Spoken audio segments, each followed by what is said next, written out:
Ang susunod na programa ay rated PG. Patnubay at gabay ng magulang ay kailangan sa mga batang manonood.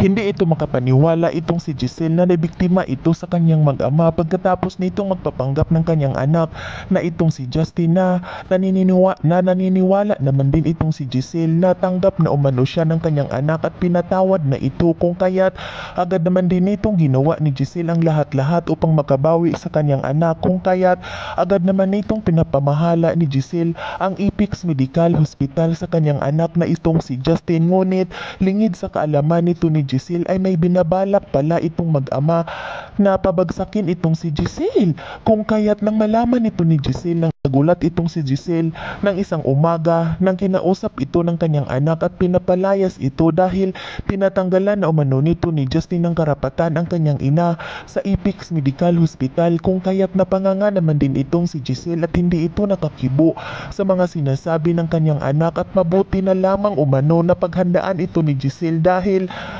sinabi umano ng kanyang kapatid na itong si Ubing na nalaman umano nito ni Ubing na isang kriminal umano ang ama ng kanyang anak at mayroon umano itong binabalak sa Apex Medical Hospital ng masama,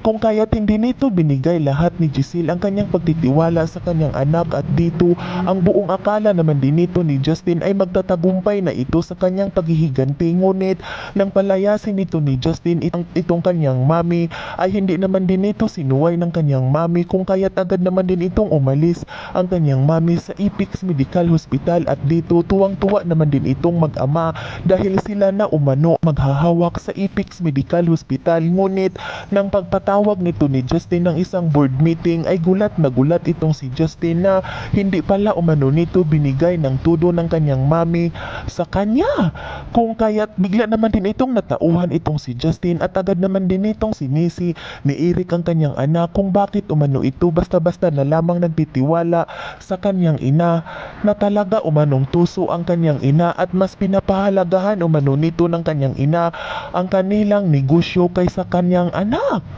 Kung kaya't hindi naman din ito napigilan ni Justin ang kanyang sarili at napaiyak naman din ito sa harapan ng kanyang daddy dahil ang buong akala umano nito ni Justin ay magtagumpay na umano ito, kung kaya't hindi naman pala umano nagtatagumpay itong si Justin. Samantala, pagkatapos nitong mapag-alaman ni Giselle na nagpatawag na ng board meeting ang kanyang anak na itong si Justin ay agad naman din itong bumalik sa Apex Medical Hospital at nang pagkabalik nito ni Justin ay agad naman din itong nilapitan ni Giselle ang ama ng kanyang anak na itong si Eric at sinabihan nito ni Giselle na tinatanggalan na umano nito ni Giselle ng karapatan itong si Eric sa Apex Medical Hospital at pati na umano ang kanilang anak. Yan ay ating aabangan sa susunod pa na pangyayari sa kaganapang ito ng abot kamay na pangarap. Huwag mong kalimutang isubscribe at i-hit ang notification bell ng aking channel